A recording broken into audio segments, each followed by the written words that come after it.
It was hard for me to sleep in anticipation of us leaving. We did have to get up early that morning. Might have been 4 in the morning. We took the first bus out of town. And I do remember getting in that bus crying.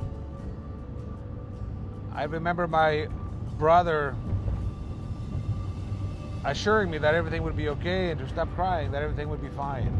But as reassuring as that was, I also knew that I was leaving and probably not coming back.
A large number of Americans, probably including the president, will tell you that the biggest issue facing the country at the moment is immigration. We get a chance right now to hear from an immigrant about that. Laz Ayala escaped from El Salvador in the trunk of a car nearly 40 years ago, came into the United States and stayed without permission. Now he's a naturalized citizen and a builder and philanthropist in the Rogue Valley.